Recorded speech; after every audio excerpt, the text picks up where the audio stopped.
Now today we're going to be talking about Solo Leveling and Sung Jin Woo. The anime has now come out and is doing pretty well, basically covering all points of the manhwa currently on their episodes. There's one specific moment though for Sung Jin Woo where he becomes the strongest hunter in the world. This goes without saying, but there will be spoilers by the way. So don't be mad, okay? Thanks. This takes place during the Jew Island arc, which was from chapter 90 to 107. Sun notices a huge surge of magical energy, and the chairman tells him he is as good as expected to detect them.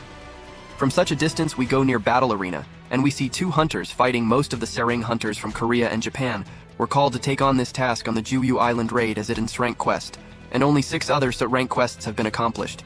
This raid was extremely difficult as anyone else who went onto this island did not complete the quest. The chairman tells Simu that it is rare to see all the Srank hunters gathered in one place.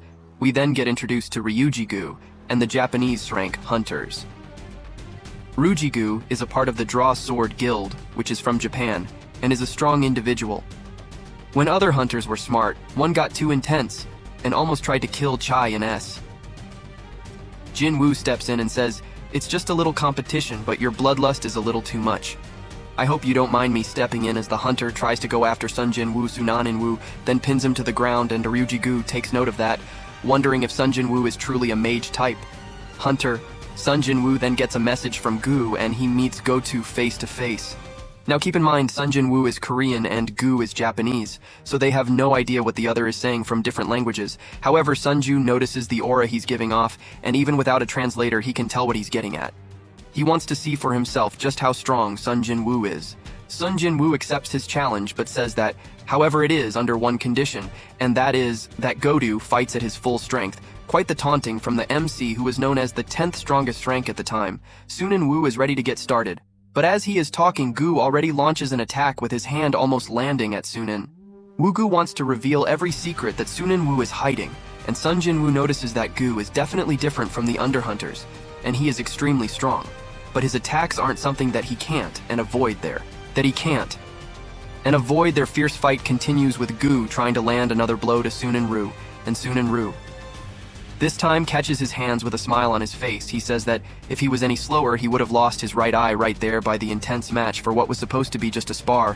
Both of them intensely heat up, now trying to kill each other this time, and a spar is no longer a spar. They both were emitting so much power that the other hunters had to intervene and stop them from killing each other. It took the combined forces of everyone to stop both of them. We now get closer to the island raid and we see Goto once again, and he starts shaking.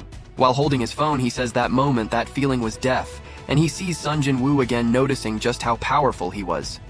Sung Jin Woo opted to not join the island raid team as they already had enough strong hunters, and he had just awoke his mom from what was supposed to be eternal slumber and wanted to spend some time with her since she just got back. We now get to the island. As they blowing away all the ants and everything seems pretty good.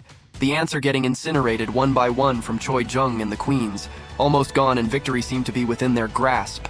But then the queen seems to scream out where everyone could hear her on the island.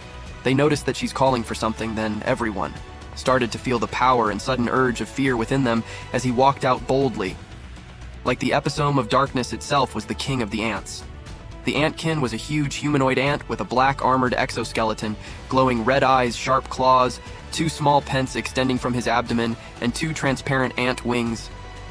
He screamed so loud that it erupted the skies, and everyone could feel his presence. We then see the top of the island engulfed from his powerful voice. We see Chayan, who is coughing and holding her mouth. The king starts to make his move, walking down to them. Sha-in asks, "What is this terrifying pressure?" And she can't believe it. This isn't your ordinary beast, and the king was on a different level. I like how they described who he was, thing that suddenly appeared. Before their eyes was an entity that could strike fear, was just the sound of his footsteps. All the hunters could feel was death coming to them.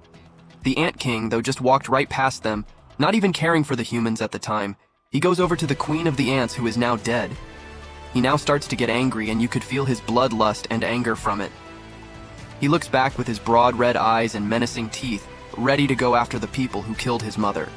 Ja-in can barely stand as the Ant King comes in fast behind her, punching her side, lending a huge blow that sends her into the walls, almost dying. We then see the king rip both of the arms off of Dung. Yui then go back to Choi Young-in, and he gets completely slashed by the King not being able to do a thing.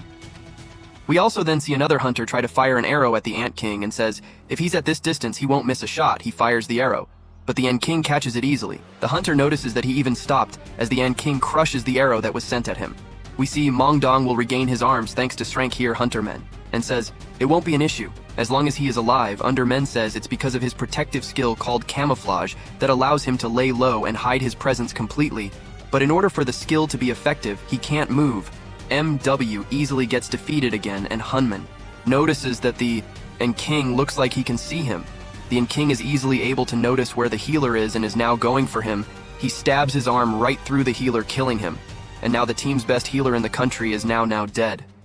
Not only did the Ant King kill him, but he absorbed Hunman through his body, giving him the healing power of Hunman as well. We had not seen a monster prior to this with his ability, and he was insanely powerful because of it. The monster then speaks out to them, saying you are weak, and then asks them who was your king. He notices a strong presence outside and leaves all the hunters to go after the king. We see Go-To.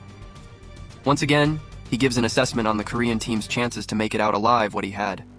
If you want part 2, write it in comment and don't forget to subscribe and like. See you until next time.